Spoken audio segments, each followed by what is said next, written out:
tardes a todos. Vanessa, buenas tardes y muchas gracias, como ha dicho ya Marcos, por acompañarnos. A vosotros.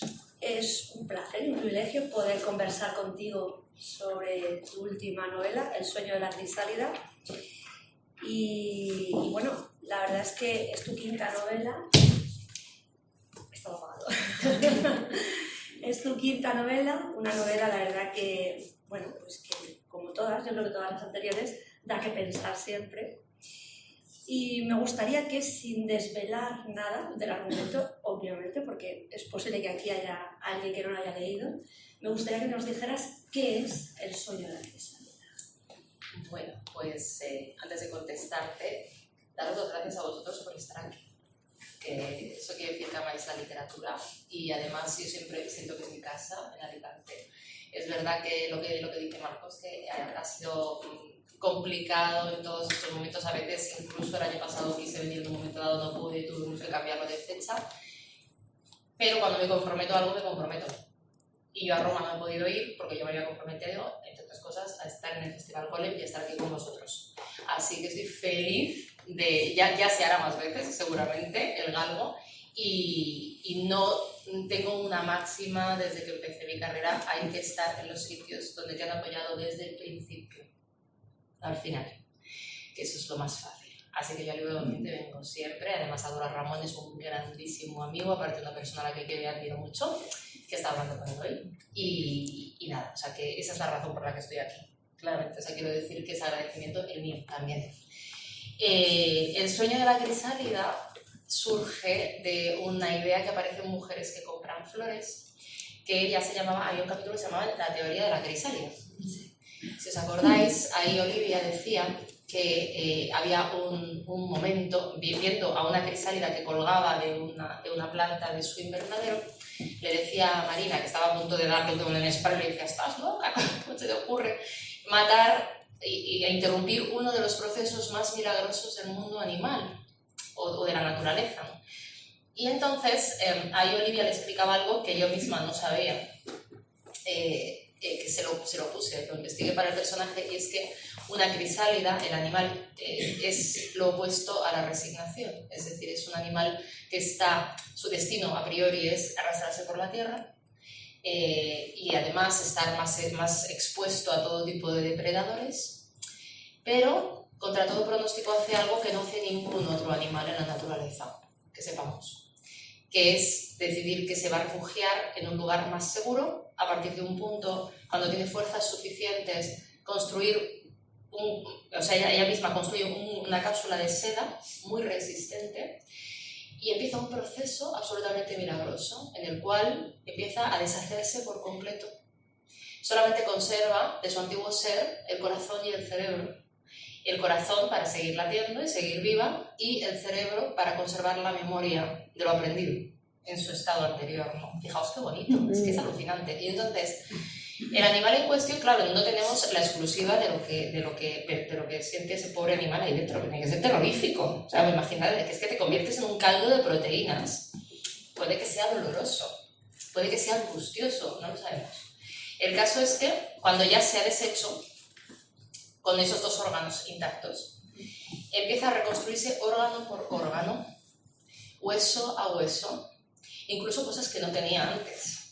Empieza a construir un exoesqueleto muy resistente, empieza a construir unos nuevos ojos que tienen la capacidad de ver lo que antes no podía ver, visión aérea, visión nocturna, le sale un radar, unas antenas que tampoco tenía, y luego ya unas alas, y sale volando. Entonces, me pareció una metáfora tan hermosa que hay veces que estás escribiendo un libro y dices, bueno, esto se ha quedado como un capítulo, pero se me quedó algo palpitando dentro de mi cabeza y dije, aquí hay un tema muy bonito para aplicárselo a un ser humano, que al final medio se lo apliqué a Marina también, en Mujeres se compran flores, ¿os acordáis? Hay una mariposa que está ahí, termina volando una mariposa azul, además, al final sale del barco, ¿no? Pues esa mariposa se me ha colado aquí. Y dije, este es un concepto al que puedo dar forma, ¿sí? ¿No? Para una novela más amplia, digamos, ¿no? Sí, la verdad es que los que hemos leído tanto una como otra novela, efectivamente, a mí de hecho me ha recordado muchas cosas de Mujeres que compran flores. La idea del cambio que acabas de explicar tú, Claro.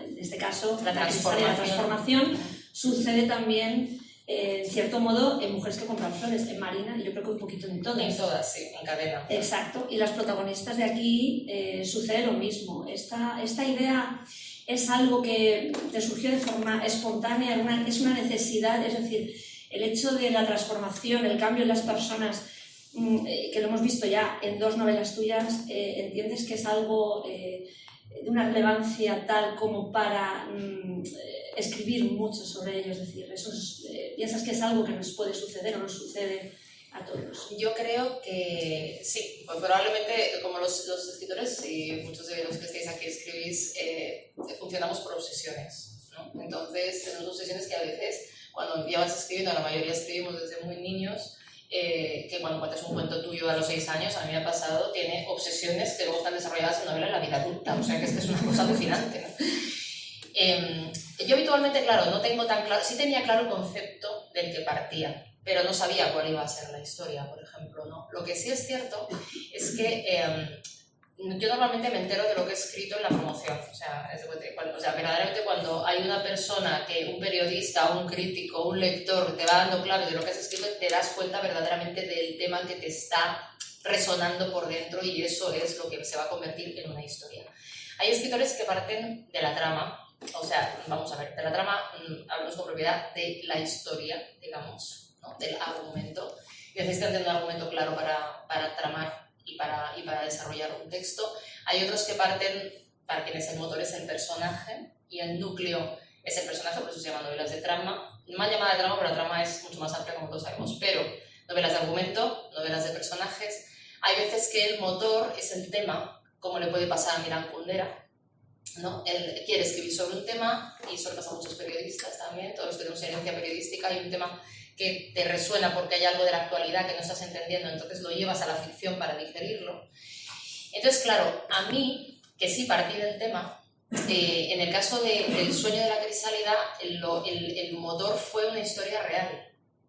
Pero ¿qué pasó? Que como yo ya estaba obsesionada con el tema de la transformación, que como bien dices, se ha convertido en una obsesión literaria, por lo menos en las últimas 2-3 novelas, La libertad es otro, es que aparece por todas partes. Por eso sí me lo dijo un crítico una vez, me dijo, sí, que tienes dos cosas que te definen, ¿no? El tema de la evolución de los personajes, ¿no? El de la libertad, y luego que en algún momento aparece la niebla, o al principio al final, y todo se difumina, y dije, pues tienes razón. Me entero para que me lo cuentan. Bueno, entonces, en lo de la transformación, es que creo que verdaderamente las personas, los seres humanos, somos poderosos.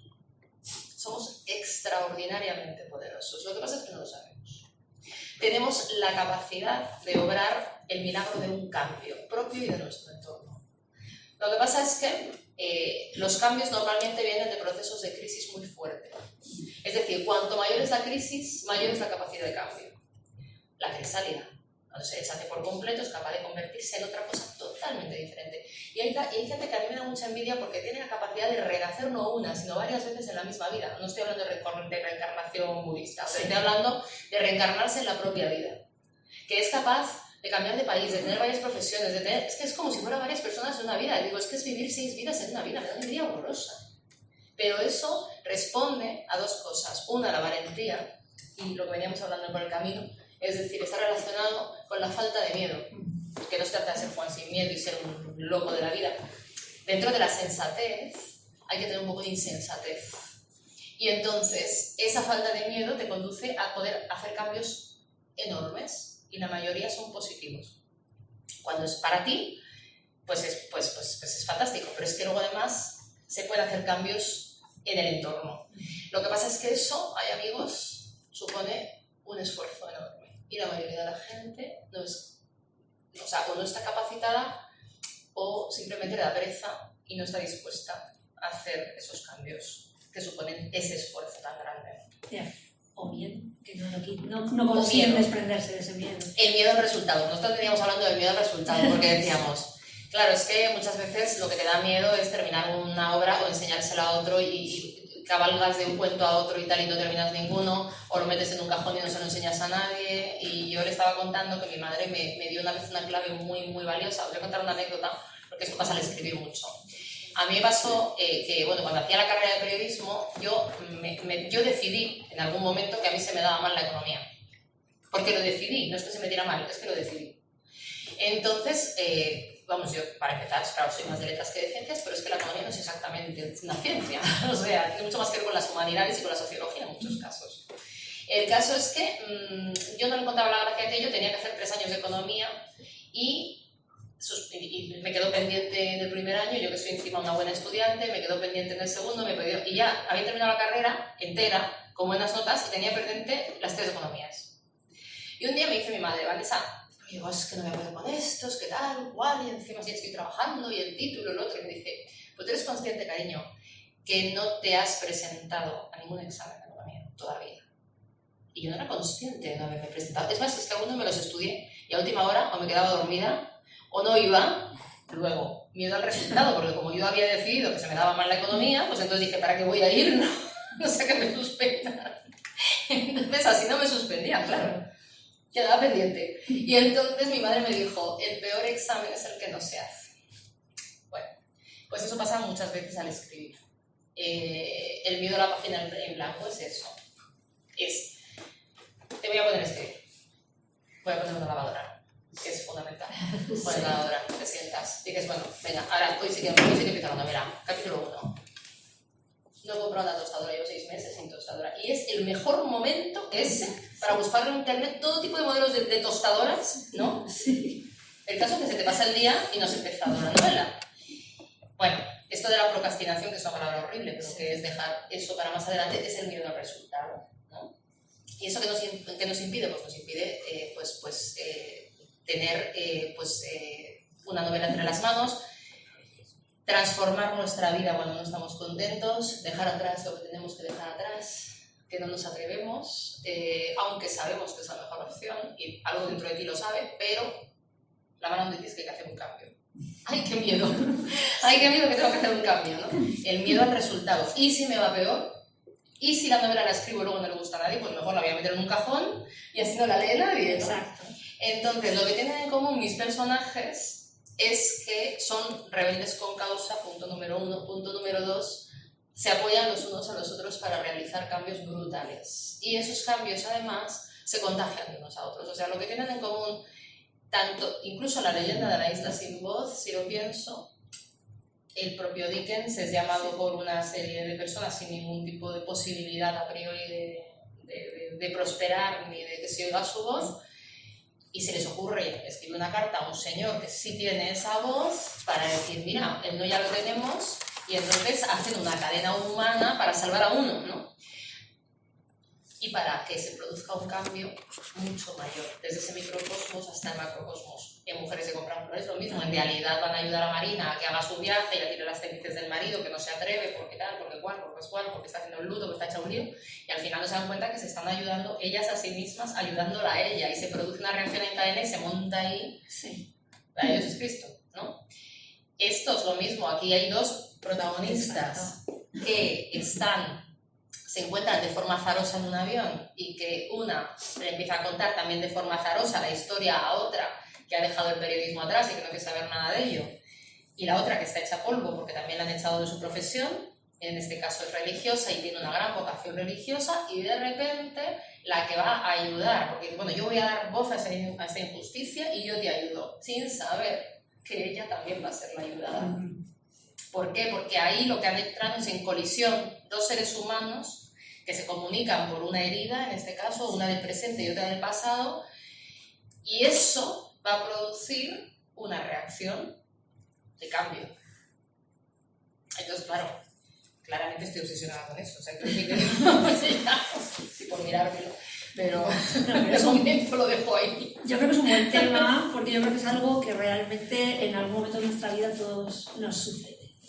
O sea, que precisamente, bueno, tú dices, efectivamente en esta novela son 2 mujeres, son Patricia y Greta, a través de las cuales tú pues, nos hablas de esa transformación. Pero a mí me gustaría saber cómo nacen Patricia y Greta, porque tú has hablado de que esto viene también de una historia real. ¿Cómo nace? ¿Quién llega primero? Bueno, hay veces, y nos pasará a todos los que escribimos en esta sala, que tú te encuentras chispazos de inspiración por ahí, que hay veces que es una mirada de alguien, es una conversación, puede ser una noticia del periódico, puede ser una canción, y tú tienes esa cosa que es tan útil, que es la libretita, ¿verdad? Y entonces vas dejando ahí tus chispazos de inspiración para que no se te olviden. Algunos los conservas en la memoria, yo soy muy de apuntarlos. ¿Qué pasa? Que esto que son referencias que están en la realidad, o a veces es una idea que te surge y que es totalmente etérea y abstracta, luego, generalmente, como yo creo que el subconsciente escribe por ti, o sea, el subconsciente ya sabe la obra que tiene que escribir, tú todavía no. Entonces, yo siempre lo explico en mis cursos como si fuera un fotógrafo, el subconsciente digo, que a partir de un punto cuando el escritor está en on, porque a veces el escritor lo tienes en off, Sí. y durante un tiempo pues no se te ocurre nada que sea digno de llevarse a una libreta, entonces tú estás a otras cosas y el escritor está en off, pero no se sabe por qué a partir de un punto está en on, como si le han dado un interruptor, y entonces hay un radar que está así, está haciendo barridos, pero tú no lo sabes, y entonces empiezas a apuntar cosas un día en la libreta. Yo he hecho cursos, los hice en el pasado con un profesor, y parece que incluso lo dije aquí con David Gray, dramaturgo en este caso escocés, muy inteligente, que trabaja con lo que le llama la literatura en bruto de rough literature o rough drama, que lo que se basa en que el subconsciente escribe por ti. Entonces te hace apuntar y forzar el meter en una obra, en la misma, en una obra de teatro en este caso, todo lo que en ese momento te esté llamando la atención, aunque luego no te sirva. Es decir, que de repente se te ha quedado una canción bailando en el cerebro esa semana, pues apuntas la letra a la canción, o la frase que te ha llamado la atención, o la noticia del periódico. Entonces, ¿qué pasa? Yo esto ejercicio muchas veces, da igual para novela que para cuento y tal. Normalmente, aunque luego saques cosas de ahí, te das cuenta que todo lo que tu subconsciente se ha guardado, es decir, todo lo que ese fotógrafo, que ese subconsciente ha enfocado de la realidad y ha dejado todo lo demás en borroso, todo tiene que ver con la obra que vas a escribir. Es una cosa alucinante. Entonces, ahora la pregunta que tenía. ¿Cómo surge? ¿Cómo surge? Greta y Patricia. Claro, entonces, eso es lo que iba a decir. Entonces, ¿qué pasa? Que en este caso, como yo estaba dándole vueltas al tema de la crisálida, un día, después de estar tomando notitas y tal, viene de tantas personas que en un momento dado a veces te saludan al final de una obra de teatro o de una charla o tal, viene una persona a saludarme que yo no conozco de nada y que yo en ese momento creo que viene con uno de los actores, puede que te quedas a tomar algo después y tal. En ese momento se empezaron a ir los actores rápidamente, se quedó solo uno, el director, yo ya me iba a ir, pero el caso es que esta chica se pone a hablar conmigo. Y yo pensando que venía con el grupo, me pongo a hablar con ella, porque habría hablado igual, pero yo hablo hasta con las piedras. Pero bueno, el caso es que no me cuenta nada en ese momento, pero uno de los actores me pregunta, ¿cómo estás? ¿Por qué tal? Me parece que me había separado hacía poco o algo así. Y digo, bueno, pues algo mejor, pero bueno, todos rehaciéndonos y bueno, con la complicación que supone esto. Y entonces ella se mete en la conversación, cauta pero incauta, las dos cosas, y dice, ay, es que yo también sé lo que es eso. Y digo, así. Y digo, ¿y por qué? Y digo, ¿también te has separado? Y me dice, no, yo me he divorciado de Dios. Y a mí no se me puede decir esa frase. No. O sea que no se me puede decir esa frase porque, vamos, es que el escritor no estaba en on, el escritor estaba así con el radar y no, atención. Historia. Claro, muchas veces, a mí la gente generalmente me cuenta su vida, eso se lo pongo a Patricia, sí, en la protagonista, porque todo el mundo me cuenta su vida. Hoy mismo en Valencia, hay un señor encantador, Goyo, con 82 años, estaba sentado en la barra, y resulta que se da la vuelta y me dice, ay, ¿estás escribiendo? No sé qué, tal, total, que me ha contado su vida, es pintor, me ha contado cómo le... Bueno, o sea, me ha contado su vida, viaja un montón. Entonces, esto a mí me pasa constantemente. Y generalmente cuando eres escritor es como cuando eres médico. Cuando eres médico que todo el mundo dice, por cierto, me ha salido un lunar, ¿no? Cuando el médico los somos fritos. Pues en escritor todo el mundo dice, yo sí que sé, si te contara yo mi vida, es así que es una novela. La mayoría de las veces no es verdad. O sea, quiero decir, mi propia vida no es una novela. No da para una novela. Da para una novela, desgraciadamente, cuando has tenido tales vaivenes en la vida. Tsunamis, catástrofes, guerras, traiciones, entonces das para una novela. Entonces, yo no doy, afortunadamente para mi salud mental y física, no doy para un buen personaje literario. Ya lo dice Stephen King, la mayoría de nosotros no tenemos un buen personaje literario y es por lo que la mayoría de las novelas de no ficción no funcionan. o aburre. Porque como vidas podemos tener vidas fascinantes, pero no se pueden llevar tal cual. Se pueden, pero bueno, es un riesgo tal cual a la que hay que ponerte si quieres convertirte, y luego voy a las referencias que hay mías dentro de la novela. Sí. Si quieres meter algo autobiográfico a tu novela, a no ser que seas un buen personaje literario, yo no lo soy, tienes que ponerte encima un argumento de 500%, ¿sabes? Porque si no, no funcionas. Y un montón de cosas que además no son tuyas. La pobre Greta, que no se llama así evidentemente porque lo he hecho para proteger su identidad, sí es un buen personaje literario, aparte de una persona maravillosa. Entonces, cuando ella me empieza a contar su cosa, o sea, varios detalles de su vida, claro, yo me voy quedando cada vez más prendada de lo que me está contando y más escandalizada a partes iguales. Y entonces, antes de salir de allí, le dije, por cómo hablas igual escribes bien. ¿Por qué no escribes? Yo sé que es duro, pero porque esa es una historia que nunca nadie ha contado. Eso sí lo supe desde el minuto 1. Entonces, ¿por qué no lo cuentas? Yo te ayudo. Te ayudo a buscar editorial, te hago un coaching del libro, o sea, yo te ayudo. Y entonces ella me dijo inmediatamente que no. Yo a ella la pillé en un momento en el que ella estaba empezando a reconstruirse. Lo que pasa es que la novela me voy un paso atrás para que veamos una evolución entera de ella.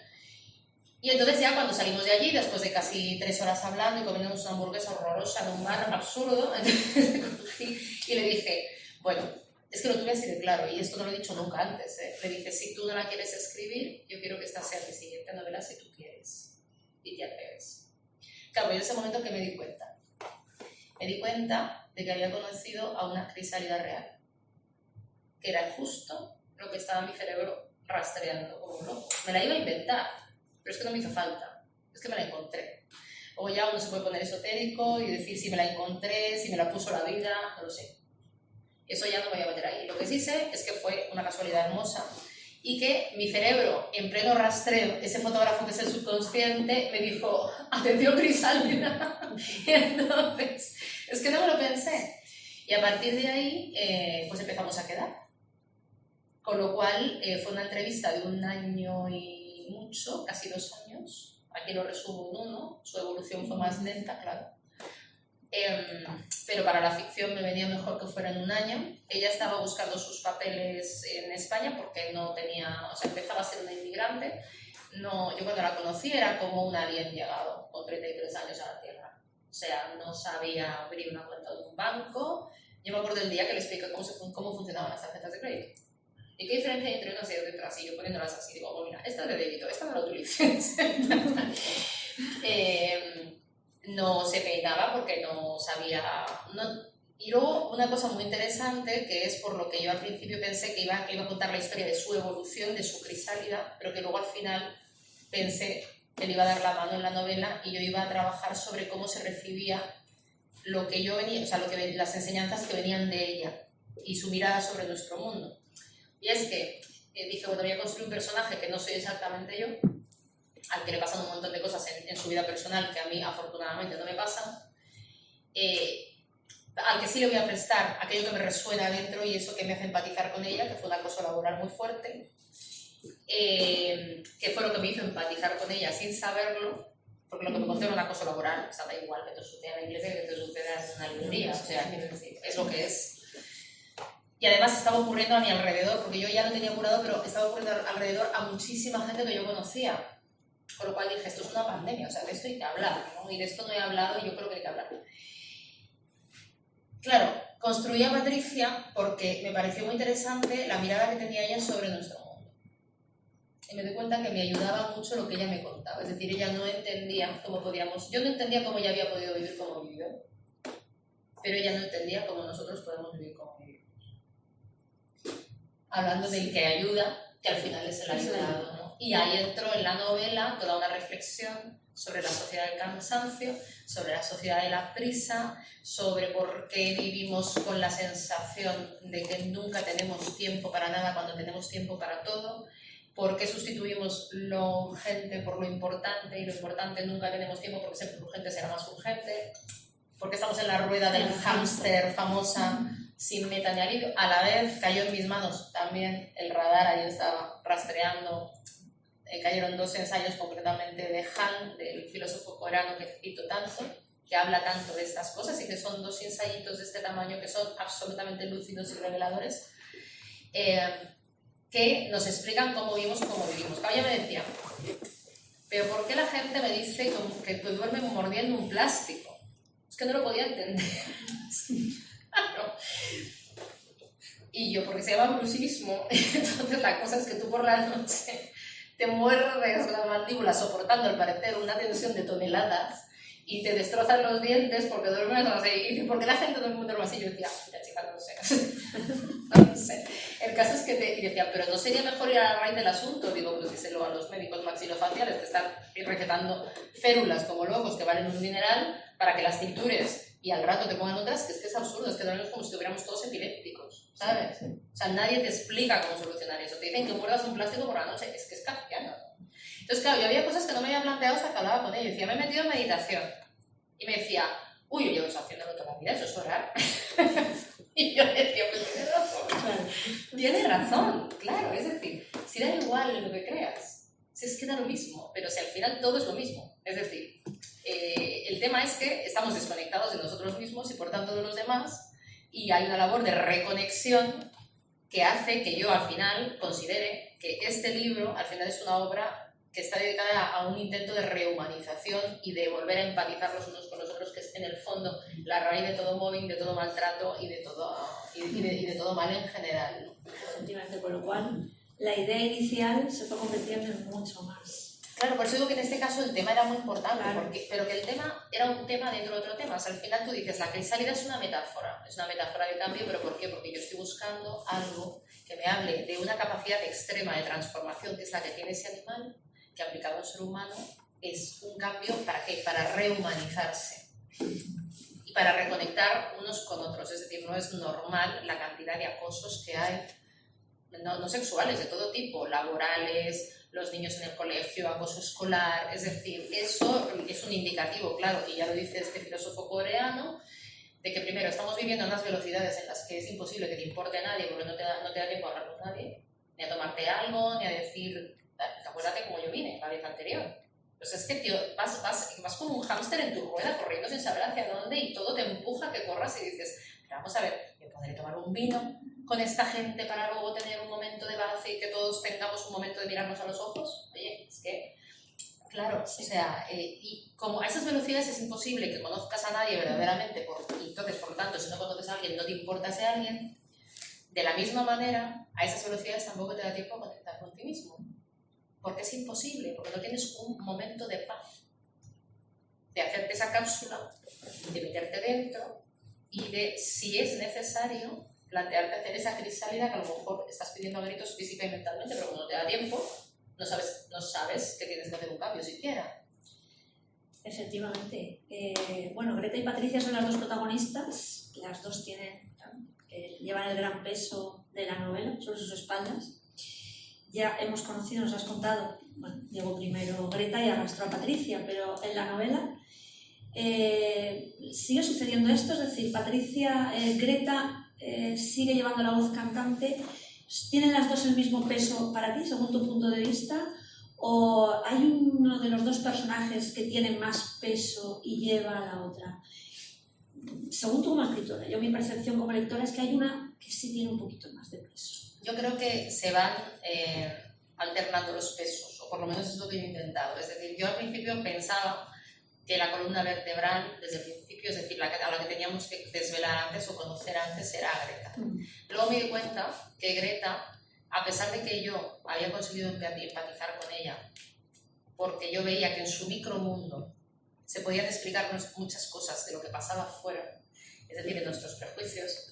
Incluso el machismo que hay hacia la mujer en la Iglesia Católica tenía que ver con el machismo que hay fuera, con la educación. Es decir, todo lo que se veía ahí en pequeño, como yo partía de la base de que la novela no iba sobre la Iglesia, no era una novela anticlerical, es más, se habla también de religiosos estupendos y maravillosos, y el acoso le pasa a Leandro en un laboratorio que es científico, y a la otra en el periodismo, y a esta en la iglesia, quiero decir, que se está hablando en todos los campos. Entonces eso me apetecía dejarlo claro, pero por otro lado, Y yo era consciente de que el lector, y esto, ahí viene el oficio, que viene después de la inspiración de la crisálida, lo otro, pero el oficio me decía, al público, ¿con quién le va a costar empatizar? ¿No? Con Greta, obviamente, porque está mucho más lejana a nuestro mundo. Pero ¿qué es lo que me ha hecho a mí empatizar con ella? El tema de que es una mujer que quería hacer una serie de cambios y hacer algo, de evolucionar para mejor, y que por ser valiente e intentarlo en soledad, que eso es una cosa muy importante, porque cuando lo hacen varios no es lo mismo que cuando lo hace uno, pues le pasa lo que le pasa, y sufre ese acoso y de. Entonces, dice, bueno, necesito un personaje que haga de puente hacia esa metáfora, de puente entre el lector y ella. Esa era Patricia. Por lo tanto, decidí que Patricia iba a llevar la voz cantante al principio, iba a ir desvelando poco a poco a Greta, que es un poco lo que a mí me pasó, porque a mí me costaba mucho entenderla al principio. O sea, yo empatizaba con una parte, pero me costaba entenderla. Sí. Entonces, iba a empatizar con ella, y luego Greta iba poco a poco, al desvelarse y conocerla, a estar más balanceado el peso hacia ella. Es decir, la estrategia era esa, otra cosa es que lo consigas, pero la idea era esa. Era esa. Bueno, y además de ellas dos, hay muchísimos más personajes, secundarios podríamos llamarles, aunque con muchísima importancia y peso en la novela, tanto por parte de una como por parte de otra, todo el mundo que la rodea, personajes que han sido buenos para ellas y personajes que no lo han sido. Y todos las han marcado ambas de una forma u otra. ¿Con cuál te quedarías de una y de otra? ¿Y por qué? De estos personajes que las ves, si nos lo puedes ver. Siempre con los positivos, vamos, los negativos son odiosos, claro.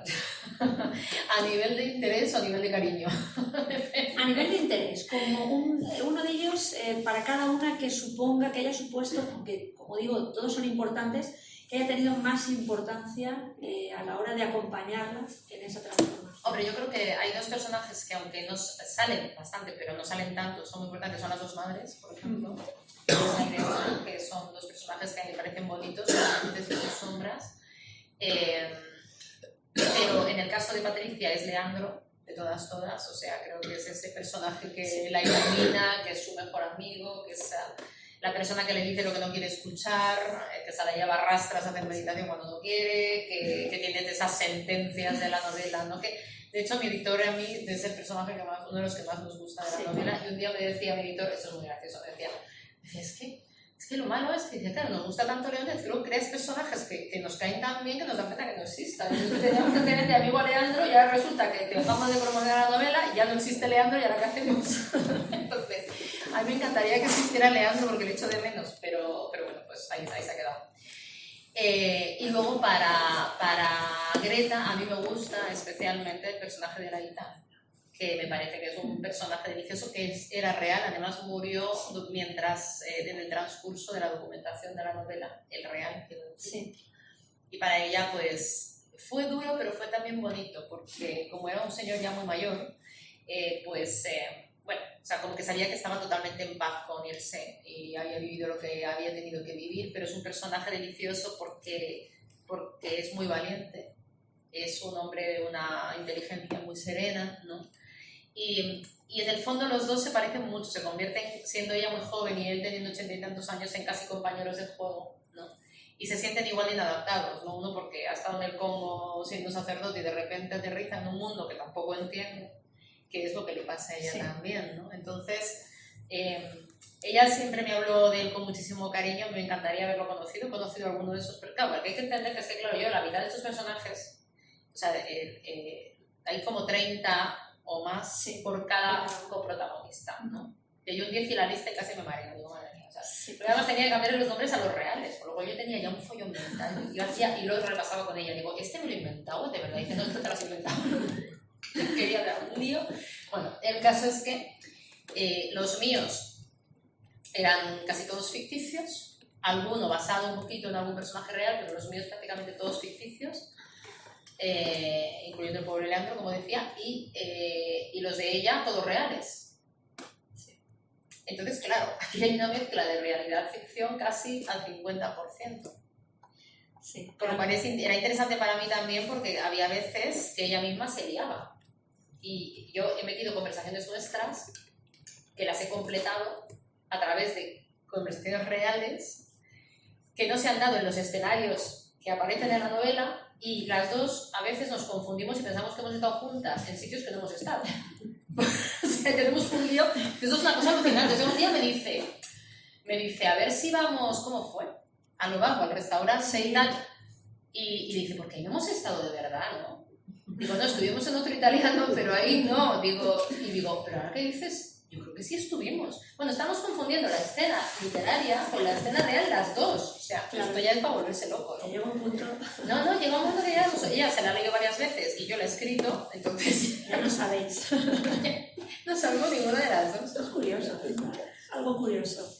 Bueno, y al igual que al principio hablábamos de que es un tema recurrente de la transformación, pues lo que también se aprecia es que en esta novela, al igual que en otras anteriores, en la leyenda de la isla sin voz, en Mitología de Nueva York, regresas siempre de algún modo a Nueva York. En esta, un poquito de pasada. Casi lo dejo atrás, yo creo. Sí, pero no sé, ¿es una necesidad para ti volver literariamente a Nueva York cuando escribes? Pues se ve que sí, es lo que te digo, o sea, es que ni siquiera sé por qué lo haces. Bueno, en este caso es que yo tuve una vez un ataque de ansiedad brutal en Nueva York, esto es real. O sea, entonces lo metí porque yo fue un momento en el que yo dije, ya basta. O sea, ya basta de trabajar mucho, no puedes dejar de trabajar mucho, pero ya basta primero de tomártelo en cierta forma, ya basta de no saber decir que no y de querer llegar a todo, ya basta. Entonces yo tomé esa decisión allí, porque me encontré fatal y dije, no, es que yo no voy a vivir así. O sea, me da igual la velocidad a la que me empuje hacia... O sea, hablando de tomar decisiones vitales de transformarte, ¿no? Entonces tomé muchísimas decisiones en esa etapa. Vamos, que volví mi vida patas arriba, directamente tenía todo el mundo alarmado. Todo para bien, ¿ves? La crisis ha ido otra vez. Sí. El caso es que a Nueva York, claro, vuelvo mucho porque son mis dos ciudades. Igual que Madrid es la ciudad de mi madre, Nueva York es la ciudad de mi padre. Y gran parte de mi imaginario en mi infancia, literario, se fraguó en Nueva York, porque yo tengo cuentos que tienen mucho que ver con mitología de Nueva York, además con mi segunda novela. En mitología de Nueva York yo creo una Nueva York que se supone que solamente está en la mente de los imaginarios de las personas. Es decir, yo parto de la base que Nueva York no existe. Creemos que sí y creemos que vamos, pero es como Alicia en el País de las Maravillas. En el País de las Maravillas no existe, o sea, olvidados. Pues, o sea, todo el mundo nace y dice Nueva York existe. No existe. No existe. Es una cosa, es una actitud ante la vida, es una ilusión mental. Entonces, con esa idea, yo creé un thriller en el que mis personajes vivían en una Nueva York imaginaria, que era una cosa que yo ya había escrito en un cuento previamente cuando era niña. Sí. Es decir, que yo cuando iba a Nueva York, como iba a bodas, bautizos, funerales y a ver a la familia o de vacaciones, a mí siempre me pareció una ciudad, al contrario de otras ciudades de Estados Unidos, que no me parecía realista. O sea, me parecía que las personas estaban apersonajadas. Me parecía que los neoyorquinos no eran personas reales y pensaban que sí, pero que eran personajes en realidad, y yo sospechaba que Nueva York estaba en mi imaginación. O sea, yo era Alicia y el País de las Maravillas era Nueva York. Entonces, país que me gustaba mucho, por otro lado, la ciudad. Sí. Entonces, cada vez que iba allí, se me ocurrían un montón de historias, escribía un montón de historias sobre Nueva York. Con lo cual, claro, para mí Nueva York no es una ciudad. Por eso la llamo en mis novelas la ciudad ficción, porque no existe. O sea, está en mi cabeza. Entonces yo fabulo constantemente con esa ciudad. Curiosamente aquí ha aparecido de una manera muy realista. Sí. porque aquel ataque de ansiedad fue real. Pero bueno, siempre he tenido una relación de mucho cariño con la ciudad y me carga mucho la batería. O sea, igual que hay gente que se la descarga, yo llego y yo digo que me enchufa a Nueva York. Y cuando ya tengo las pilas cargadas, vuelvo. Porque si estás mucho tiempo se te descargan otra vez. Eso también. Sí. Sí, eso también ocurre. Vanessa, cuando estás escribiendo, ¿te afecta o te influye lo que estás leyendo? Normalmente, a no ser que sean... O sea, yo, igual que me hago listas de reproducción de música, me afecta mucho lo que escucho musicalmente y me hago listas que, de hecho, mi editor me dijo el otro día, ¿por qué no las publicamos? Porque yo me hago bandas sonoras, o sea, yo en Spotify tengo bandas sonoras de la leyenda de la sin voz, bandas sonoras de mujeres que compran flores, y entonces de vez en cuando me las pongo y digo, anda, mira, estaba escribiendo y me lleva a la novela. Es una forma de sugestionarme. Entonces, normalmente voy añadiendo, según voy escribiendo, voy añadiendo cada vez más canciones, a veces son bandas sonoras, puede ser jazz, puede ser de todo, generalmente cosas que no tengan letra o sea, canciones que no tengan letra para no irme con la letra, pero a veces también la tienen, Sí. y a partir de un punto se acaba la lista de reproducción y no me doy cuenta, por eso que ya estoy ahí. ¿No? Mientras tanto estoy caminando por la habitación, no sé qué, cuando hago un receso me la vuelvo a poner, pero o sea, a veces es la misma canción. Entonces, lo que leo es otra lista de reproducción. Es decir, me hago una serie de listas de lecturas que generalmente son antes de escribir la novela, algunas veces como por ejemplo los ensayos sobre la sociedad del cansancio y tal, los tenía muy presentes. Con Mujeres se compran flores y leí a varios sociólogos y psicólogos que estudiaban el mundo femenino, por ejemplo, en la actualidad. Porque me interesaba mucho, por ejemplo, me leí Las mujeres que aman demasiado, que es un clásico de los años 90, para construir los personajes de La Bella Sufriente, por ejemplo, que eres un patrón psicológico muy claro. O sea, leí mucha psicología para Mujeres se compran flores. Leí mucha filosofía, pero filosofía muy concreta para esta novela. Y nunca leo ficción. Jamás. Pero vamos, aunque me torturen, que a veces no, léete esto, tal, siempre digo cuando termine de escribir. Es que en eso soy absolutamente radical. Porque no me quiero ir con el estilo de nadie. Y sobre todo cuando es ficción sobre un tema que estoy tratando, peor. Porque, claro, imagínate, te estás documentando como yo ahora con María Lejárraga con el tema de la obra de teatro que estamos a punto de reestrenar en Madrid. Hay muy poco de ficción, pero es biografía novelada, pero si es biografía novelada no la quiero. Quiero la documentación en crudo, lo más cruda posible. Y si puede ser de viva voz de descendientes o de fundaciones que me puedan dar las cartas de los protagonistas, porque como tengo sobre la escena a Juan Ramón Jiménez, a Manuel de Falla, tal, o sea, quiero decir que hay documentación con sus voces en directo, pues son sus cartas privadas entre ellos, Sí. Pues casi mejor que si está en una biografía, aunque no esté novelada.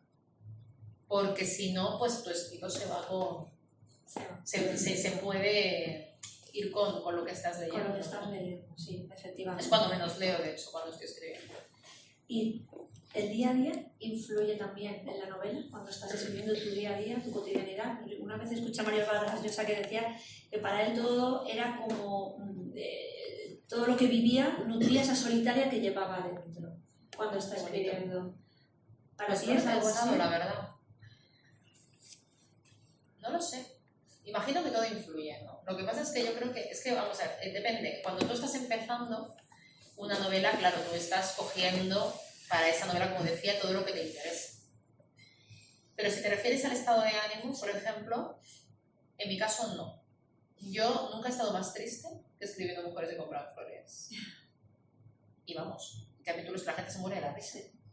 Y tiene muchísimo sentido del humor. Y para mí era un ejercicio desesperado el intentar que aquello tuviera humor. Porque yo, vamos, y no soy una persona especialmente depresiva, pero ha sido la época más triste de mi vida.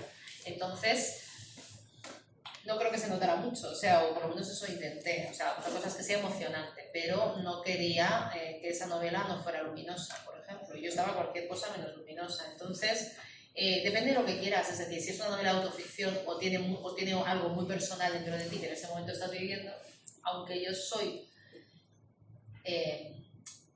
más amiga de dejar que pase un tiempo, es decir, cuando algo te ha afectado mucho, yo creo que hay un filtro necesario en el tiempo para poder transformarlo en literatura.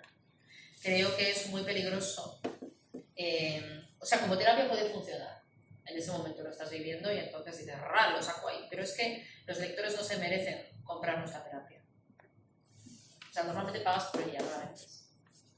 Vas a un psiquiatra o a quien sea y pagas y te hace una terapia. O sea, un lector no se merece comprar algo que sea una terapia. Entonces, yo suelo esperar a tener la capacidad de haber hecho un filtro con cierta perspectiva para poder transformarse eso en una ficción que funcione como novela. Si es algo que me afecta personalmente o que afecta a alguien que yo quiera, es decir, que te afecta, vamos. O sea, no quiere decir que no le pongas corazón, que el corazón tiene que estar un poquito sujeto y no desbocado cuando uno está escribiendo, y ahí viene de nuevo el oficio. Porque si no, pues es una terapia. Efectivamente, estoy de acuerdo contigo. ¿Piensas que escribir es una manera de vivir después de todo esto que nos dices? En mi caso sí. Sí, claro. Es una mirada. Es un tipo de mirada. Hay gente que filtra las cosas a través de lo profesional muchas veces, porque al final, si tú te has dedicado a lo que amas, porque claro, mucha gente no se dedica a lo que ama, pero si tú verdaderamente tienes una profesión muy vocacional, generalmente filtras el mundo a través de esa vocación, que es tu forma de mirar el mundo. Igual que una persona trabaja en una ONG, pues va a estar especialmente implicado, va a mirar el mundo a través de lo social o a través de lo humanitario, o sea, si tú tienes una profesión dedicada a la gestión cultural, lo vas a mirar todo a través de ahí, ¿no? Entonces, claro, yo desde pequeña no entendía el mundo si no lo transformaba en ficción. Al contrario de lo que suele pasar la mayoría de las veces, que tú escribes un diario y de forma realista escribes algo, a veces o bien para desahogarte o bien para entenderlo, ¿no? Como para tener un reflejo, eso sería un diario. A mí no hacía más que regalarme diarios y no hacía más que llenarlo aquello de cuentos. Entonces, no cuentos nada realistas, normalmente fantásticos y la mayoría de las veces metafóricos, incluso a veces prosa poética. Yo a veces sí escribía mucha poesía, pero siempre eran historias, siempre tenía una vocación narrativa. De hecho, me metí en una tertulia de poesía con muy poco éxito, porque yo estaba ya en la época universitaria, entonces la directora de la tertulia, que también era de la Facultad de Periodismo, era una de las profesoras, estaba empeñada en explicarme que los poemas tenían que ser unidades independientes unas de otras. Y yo decía, ¿pero por qué? O sea, dije, ¿pero por qué tú cuentas historias? Y yo después me di cuenta, claro, no soy poeta, empeñada.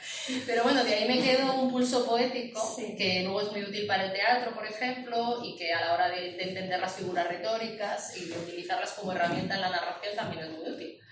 Pero bueno, a lo que voy es a que yo era una narradora. Y me pasó en el periodismo. Yo me metí en periodismo pensando que era una buena idea y no que era un sacerdocio, al igual que la literatura, y luego ya decidí que 2 sacerdocios en uno eran demasiados para la misma vida. Y entonces, claro, me llamó unas broncas de mis editores brutales, porque es que yo lo novelaba todo. O sea, yo era cualquier cosa menos objetiva. Es que era empática 100%, con el que hacía la entrevista, con el que le había pasado no sé qué, entonces lo narraba desde mi punto de vista. Y claro, es que no te recibo, ¿no? Yo me di cuenta que el periodismo tampoco era lo mío, que jamás sería una buena periodista. Y entonces dije, bueno, voy a dedicarme a la ficción y a la profesión que he escogido, que es ser mentirosa con conocimiento de causa. Bueno. Que a veces, curiosamente, a través del filtro de la ficción se entiende mejor la realidad. Sí. O llega de una manera más emocional. Y desde luego hay veces que te sientes más libre.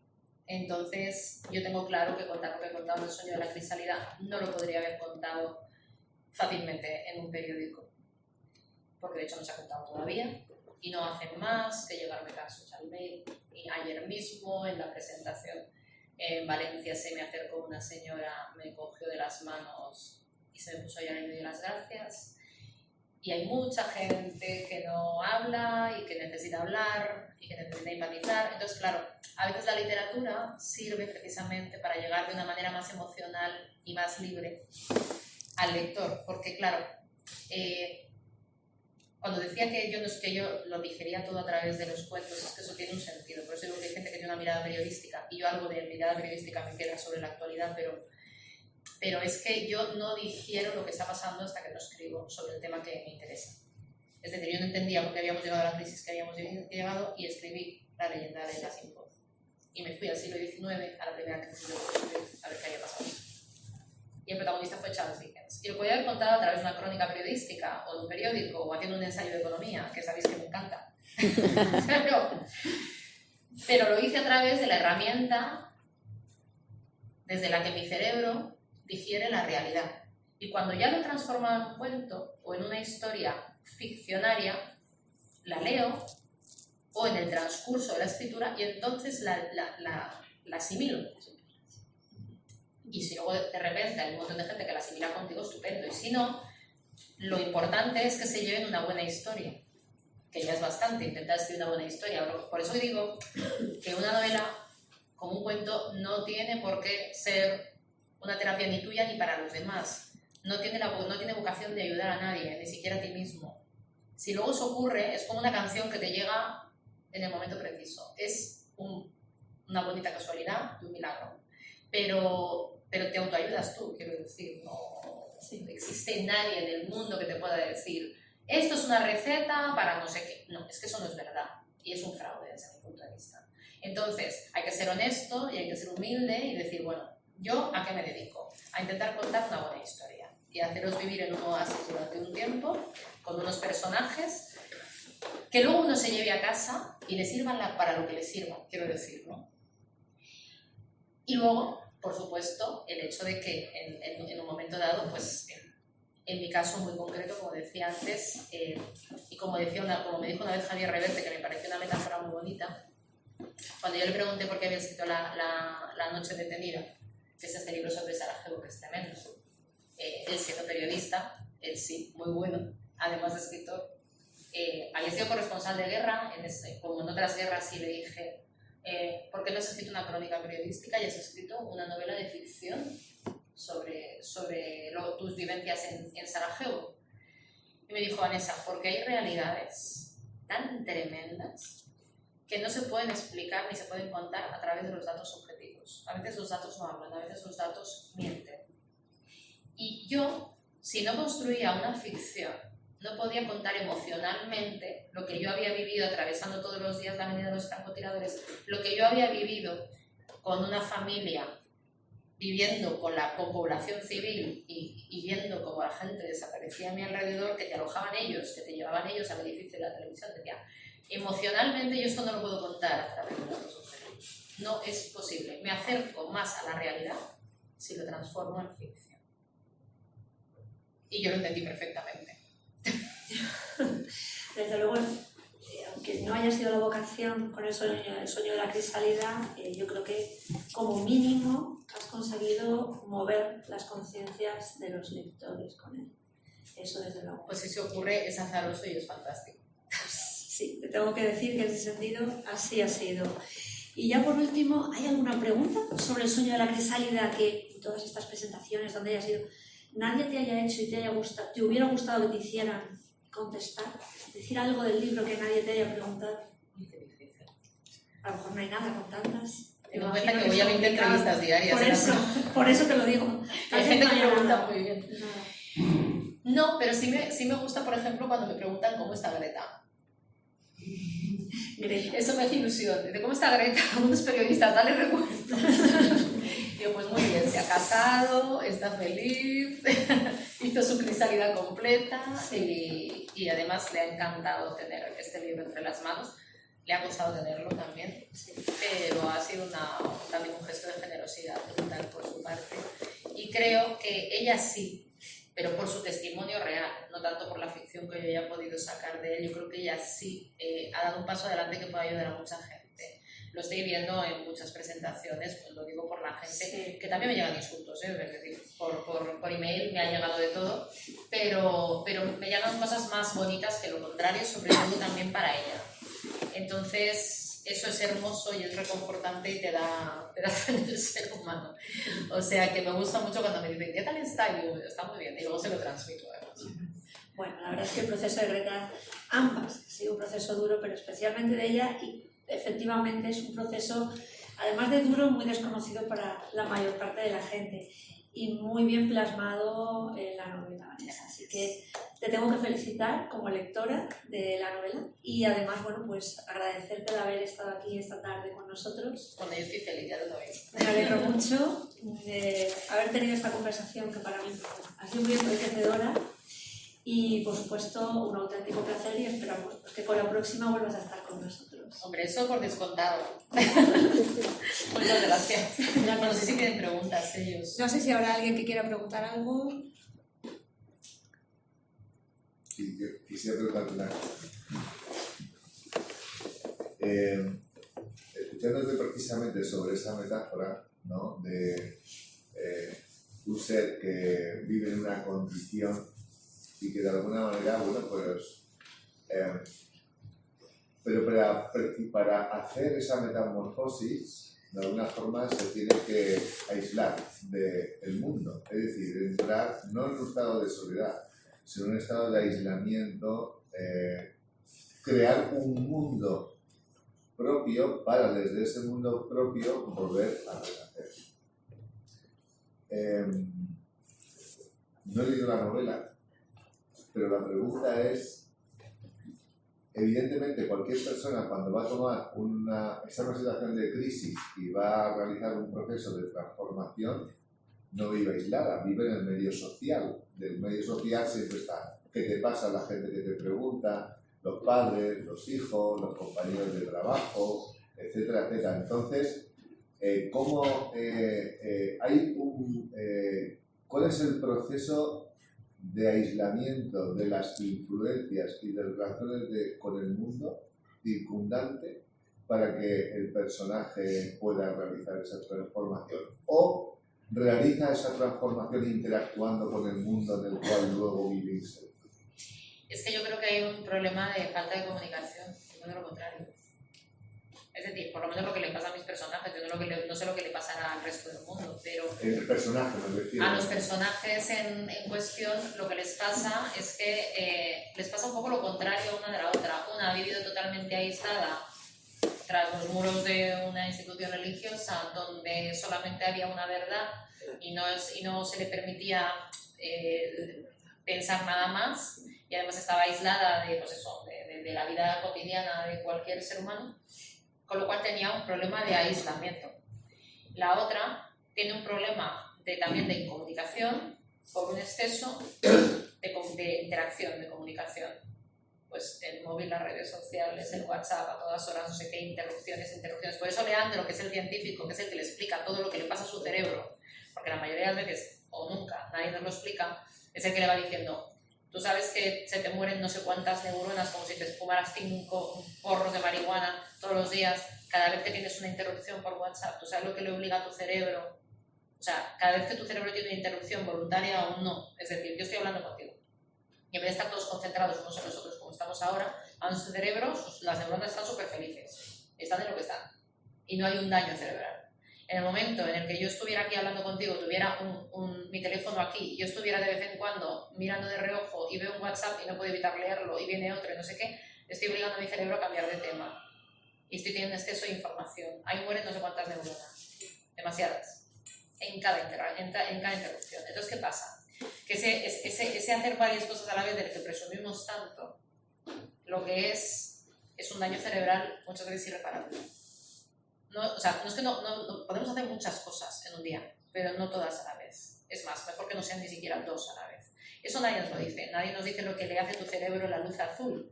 La luz azul es la que viene de un móvil, de una tablet o de un ordenador. La luz azul le dice a tu cerebro: son las 12 del mediodía. Si tú estás con una luz azul así a las 12 de la noche y luego apagas el móvil y dices a dormir, tu cerebro te dice tururú. Claro. ¿Por qué? Porque son las 12 del mediodía, o sea, te lo acabo de contar, ¿no? Entonces, todas estas cosas a las que estamos sometidos todos, hacen que tengamos un nivel de ruido y de desconcentración, al hilo de lo que decías, que... Influencia. Pero el problema no es la influencia de otro ser humano en el que estés concentrado y hablando, al revés. Es decir, hablar con otro, desde que se inventa el psicoanálisis, toda la psicología moderna está basada en que la comunicación es lo único que nos hace no volvernos locos. O sea, normalmente cuando te aíslas te vuelves loco, por lo general. Ahora, tú, estando comunicándote con otros seres humanos de manera normal, no estando comunicándote con 30 a la vez por WhatsApp, y a la vez viendo la tele, a la vez intentando no sé qué, intentando hacer una cosa a la vez cada vez, intentando mirar un poco más a los ojos al que tienes delante, no sustituyendo la conversación con tu madre, la que tienes a 10 minutos, mandándole un WhatsApp desde el jardín, cuando puedes estar hablando con ella 5 segundos, cara a cara, o no estando yo en las chimbambas hablando con vosotros desde allí, en vez de estar con vosotros concentrada y hablando así cara a cara. Toda esa comunicación es buena, pero luego hay un momento que necesitas de silencio y de detenerse, por lo menos diario, que es como una profilaxis mental en la que hay un proceso no de aislamiento, sino de reabsorción en uno mismo. Y ahí no tiene por qué entrar nadie. No quiere decir que no tengas que hablar con los demás, no quiere decir que no tengas influencias que pueden ser buenas. Lo que quiere decir es que, como en todos los procesos meditativos, que prácticamente cualquier creencia los tiene, desde el orar que decía Greta hasta en el budismo, es decir, toda creencia, digamos, sobre todo las antiguas, se basan en la meditación, de alguna forma. Es importante para conectarse con los demás, conectarse antes con uno mismo, tener tiempo. Y a veces ese tiempo son 15 minutos al día. Que es la especie de realizar, una especie de, como la crisálida, De reabsorción. de estar aislado de alguna manera, ¿no? Aprender a decirle a tu cerebro, calma, para, siéntete bien, quiérete. Y vamos a dejar que las cosas se posen. Entonces, Patricia dice al principio de la novela, mira, os voy a leer ese párrafo, ya que estamos. Dice, esto es el prólogo. El sueño de una crisálida es un sueño lleno de cosas. No es un sueño inactivo, es un tiempo muerto en el que se opera un proceso solitario y milagroso y en el que es necesario detenerse y el silencio. Vale. Dos cosas que yo nunca me habría permitido antes. Hoy, tras este inmenso viaje de un año, creo saber lo que piensa una crisálida durante su lento y traumático proceso. Voy a rebelarme contra este cansancio, voy a hacer real lo que ahora sueño, voy a transformarme en lo que quiero ser. Voy a volar a donde me apetezca y nunca jamás volveré a arrastrarme. Como escribió Chesterton, lo más increíble de los milagros es que suceden, y yo he sido testigo de uno y quiero contarlo. Un milagro humano, uno de nuestro tamaño, tan inmenso y cotidiano como lo es el milagro del amor o de la vida. Eso resume un poco lo que quiero decir con este libro. Entonces no se trata de no tener conexión con los demás, es de reconectarse con los demás y con uno mismo. Pero de esa manera, no de una manera... No como lo estamos haciendo. Como lo estamos haciendo nos aísla. ¿A ti te gustan las metáforas? En la de la crisálida, si se ejerce una fuerza exterior que favorezca el principio que pueda romperla, no se completa. Entonces, Claro. Es que por eso digo que hace falta mucho esfuerzo y mucha determinación. Es que no es fácil, porque tenemos muchas interrupciones, pero es que, a ver, la mayoría de las veces supone un compromiso con uno mismo férreo. De decir que no voy a pasar por ahí. Es fácil, no, vas contracorriente, claro. Yo voy contracorriente cada vez que digo que no a algo y que no voy a correr, pues de verdad es que últimamente es que además la gente te mete prisa por todo. Pero además ya por vicio, porque es que hay veces que no es tan urgente, es que te he mandado, no sé qué, es que es urgente, y luego... Yo a veces ya le pregunto a la gente, ¿qué es lo que era tan urgente? No, que no me has contestado a no sé qué. Digo, se va a morir alguien, quiero decir. O sea, el community manager un día me dice, hay que colgar no sé qué cosas de tal, porque yo tengo durante la promoción una persona que a las horas previstas me cuelga cosas, pues si no ya me vuelvo loca, si tengo que estar pendiente de dónde colgar. Y luego tiene que ser lo que yo le mando, claro. O sea, a mí lo que no me gusta es que nadie cuelgue nada por mí porque yo me dedico a las palabras y ya lo único que faltaba es que alguien utilice mis palabras, que lo hizo una vez y le cayó una, que vamos, no se le volvió a ocurrir porque, claro, es mi herramienta. Entonces las fotos se las mando, pero luego las va disparando a las horas que tienen que ser. Me dice, que mándame, ¿dónde estás? Yo haciendo una entrevista no sé dónde, mándame no sé qué, la foto, el láser, lo otro, lo que te ha hecho fulanito, dice el acto de ayer, no tenemos fotos, es urgente. Y me estaba poniendo un estado de nervios, que en un momento dado ya le dije, es que eso fue, de repente se cayó Facebook, fue un día que se cayó todo, se cayó en un montón de sistemas, se cayó Instagram, no sé qué, era muy urgente, y de repente me dice, olvídate de todo, se ha caído Instagram, se ha caído Twitter, no sé qué, y le digo, y le puse un mensaje que decía, ¿y sigue girando el mundo? Me estoy estupefacta, ¿sabes? Porque vamos, parecía que se iba a acabar, de verdad. Entonces tenemos el vicio de exigirle a la gente que todo sea, además tenemos el vicio de pedirlo tarde también. Yo era así también, es decir, lo vas a pedir en un momento en el que ya va a ser urgente. Con lo cual todo es para ayer en tiempo negativo, ya no llegas. Lo hagas como lo hagas. Claro, y de meter 100.000 cosas en el mismo día. Que es que no tiene ningún sentido. O sea, no tienes por qué tener cada segundo de tu vida ocupado. ¿Por qué? O sea, ¿quién ha dicho eso? Pues al final son vicios que lo que te llevan es a estar histéricos. Vale, normal. Así estamos todos volviendo plásticos de por la noche. Entonces, Claro, es que sí. Pues mira, yo me lo he quitado. ¿y no te molesta? Pues no, porque a mí no hay cosa que más me moleste en el mundo que alguien me diga esto es crónico. ¿Pero quién ha dicho eso? El maxilofacial. Pues es que no te enfades porque me enfade con él. te enfades conmigo, porque es un médico que conozco, me puso aparato cuando era pequeña y ya me conoce muy bien. Me decía encima, no te enfades encima conmigo. Digo, claro que me enfado, es que me estás diciendo que tengo que morder un plástico todas las noches y que eso no se me va a quitar, y no me estás diciendo cuál es el problema. O sea, no me estás diciendo cómo quitármelo. Es que no se quita, digo, ya veremos. Bueno, me hice un 360 y con una meditación, cambié de silla, de almohada, un montón de cosas.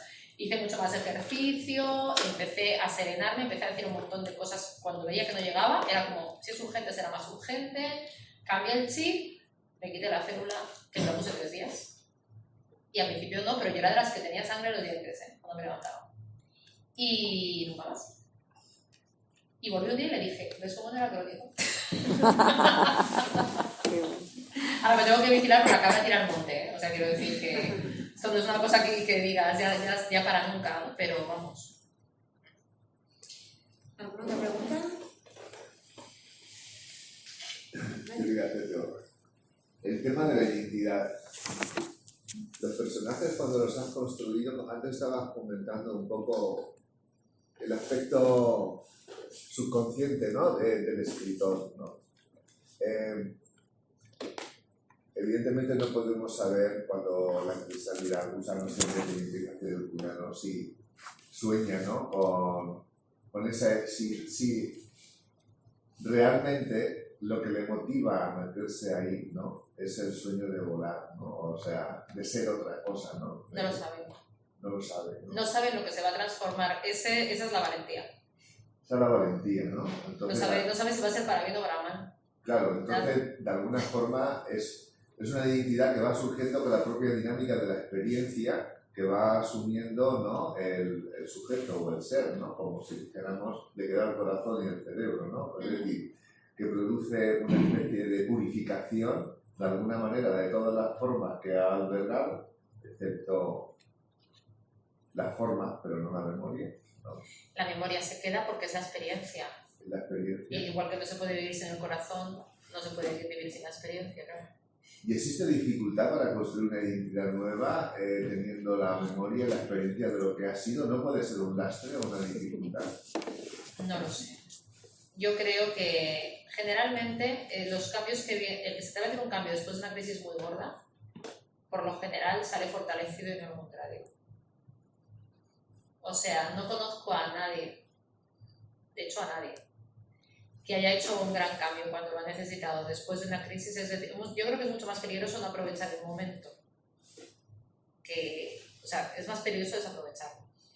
Yo creo que la mayoría de nosotros nos arrepentimos de aquello que no hemos hecho. O no nos hemos atrevido a hacer.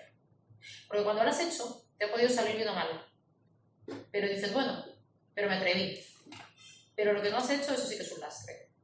Y yo creo que la identidad, o por lo menos lo siento así, la identidad se construye a partir de los éxitos y de los fracasos. Eso es lo que tú eres. Y claro, nadie te dice cómo va a terminar una aventura, ¿no? Y hacer un cambio siempre es una aventura. Lo que pasa es que cuando tú haces un cambio es porque, o sea, cuando tú estás necesitando un cambio es que verdaderamente lo necesitas. Y no te estás atreviendo a hacerlo. Hay algo ahí que tiene que eclosionar, se convierta en lo que se convierta. Ese animal que se mete ahí, pues claro, no sabe que va a salir volando, es una gran recompensa. Es que me sugería la idea esta que se presenta a veces que para poder ser otra cosa, realmente de una manera radical tienes que desaprender, tienes que, la palabra olvido, ¿no? Es decir, tienes que olvidar lo que has sido, porque eso que has sido, si lo tienes presente en la memoria, se convierte, desde el punto de vista inconsciente, o un obstáculo que está presionando y que de alguna manera impide, ¿no? La formación. Entonces se habla que en ese proceso de reconstrucción que de alguna manera has planteado, el factor del olvido, es decir, por ejemplo, llevándolo al terreno práctico, ¿no? Una ruptura emocional o una ruptura de creencias, ¿no? Es decir, entrar en la incredulidad, ¿no? Hay que olvidar, ¿no? Todo, o sea, dices, bueno, pues vamos a mantener la experiencia. Pero de verdad se puede olvidar. Claro, a no ser que te des con un golpe en la cabeza y una claro, es que ahí está una especie de esto, ¿no? Entonces dices, bueno, pues esta persona se ha divorciado de Dios, ¿no? Entonces, de alguna manera, Claro, has planteado el valor de la experiencia, ¿no? Que hay que conservarla porque ha formado parte de la identidad. Hombre, es que yo estoy hablando de evolución. Claro. Entonces, cuando alguien evoluciona, es porque, como estamos diciendo por aquí, asimila algo y lo transforma. Pero transformar no es olvidar, transformar es transformar en otra cosa, conservar algo para transformarlo en otra cosa. Es decir, tú conservas. De hecho, la crisálida conserva todo, se licúa, pero lo que estuviera ahí está. Principios vitales de vida, ¿no? Digamos que se transforma, la esencia, por decirlo de alguna manera, está. Lo que pasa es que se transforma en otra cosa que también es ella. Es una ella mejor que era, o por lo menos más fuerte y más libre, que es lo que viene a decir la novela, ¿no?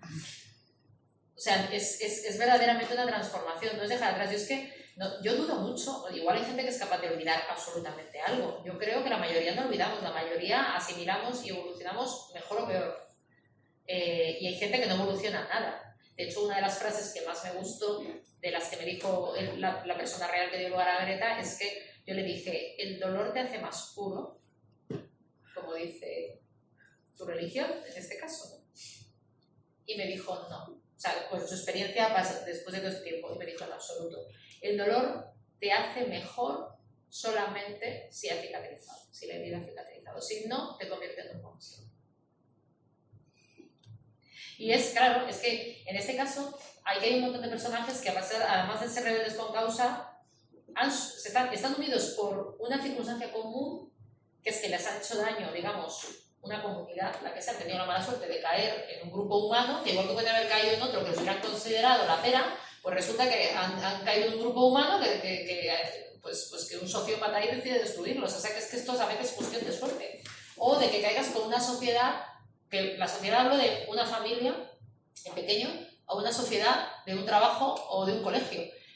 Que esa sociedad sea emocionalmente retrasada a nivel de inteligencia emocional, pues la has liado. Porque resulta que como caiga ahí una persona con características psicopáticas, va por ti. Solamente porque seas distinto. Solamente porque tengas un criterio diferente. O sea, no es que te pase nada, es que simplemente a lo mejor no es una sociedad empática. Y eso puede pasar en una familia, puede pasar en un colegio, puede pasar en cualquier lugar, ¿no? Entonces, claro, estos son todos rebeldes con causa que deciden tener un criterio propio, pero además tienen en común que han decidido no ser víctimas. Han decidido asimilar el dolor, evolucionar, perdonar. Aunque pedir justicia. Perdonar no quiere decir no pedir justicia. Son cosas diferentes. Y tirar para adelante. Y no hacer daño a otros por el daño que te han hecho a ti, ¿no? Que es una cosa que a veces sucede, desgraciadamente. Bueno, pues nada. Muchas gracias a todos por haber